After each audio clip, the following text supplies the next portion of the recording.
Hello, friends. Welcome to Bible Words. I'm Pastor Dave, your host. Thanks for tuning in as we answer a very practical question about God's will for our lives.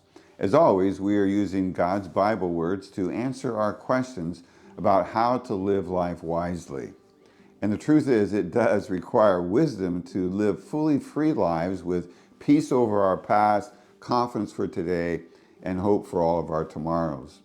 Speaking about future hope, let's answer this question this week. How do we men become the best fathers for our families? Wow, this is a great question. And it really does speak, I think, to most of the social ills that our contemporary culture is facing today. See, I believe there is a gaping father wound in the hearts of each new generation of young adults, both men and women, which causes them and those around them tremendous pain during the course of their life. And I could easily digress here to speak about this growing problem and the crisis of culture it's causing, but I won't, because I want to focus our brief time together on our question, which is all about prevention. But to best answer our question, we need to reframe it, I think, to reflect the priority of responsibility that God has placed on the man. And while God does speak to men's role of fatherhood, certainly, his emphasis to men is on being the best husband for their wife. And if you think about God's reason for this emphasis, it really does make good sense. God has created marriage and family to prepare each new generation of children to grow up and successfully navigate adulthood with its myriad of responsibilities. So how does that happen? Well, basically by example, by parents modeling to their children what a holy, healthy, harmonious, and happy adult marriage relationship looks and feels like. See, a man can't really be the best father to his children apart from first being the best husband to his wife, because that is his highest God-given responsibility and priority. The son learns what that role should look like, not by reading books, hearing lectures, or taking seminars, but simply by watching how dad operates in all of life's differing and difficult situations. How does he treat mom in maintaining a harmonious and happy adult relationship day in, day out through all the different seasons of life? Men, what our children see us do is what our sons will do as adults and our daughters will look for in their future husbands.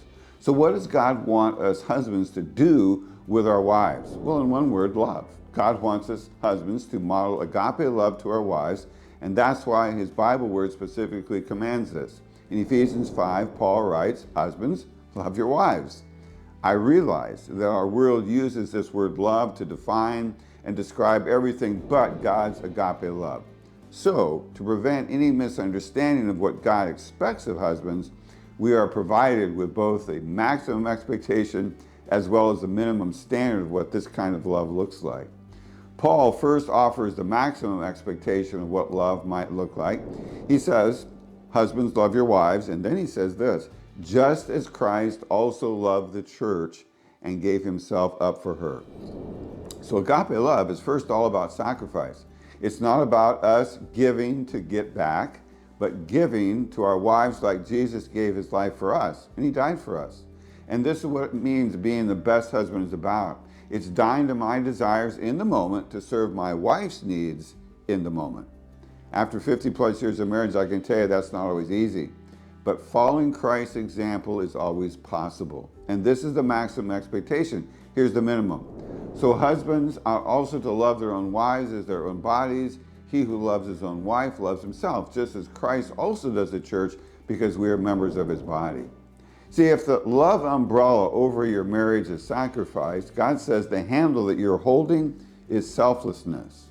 And we may not always live up to sacrificing our personal desires all the time, but do we at least treat our wives as well as we treat ourselves? That's the question.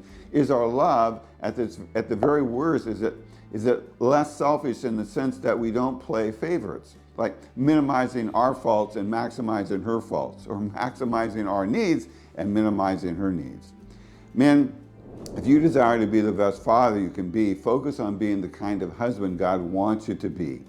And you know what? You'll find that your legacy of love to your children will flow from that high water mark down over them for the rest of their lives. Hey, thanks for watching. Please subscribe, share Bible words with your friends, and send me your questions about life, and we will see what God's Bible words has to say about it. See you next week.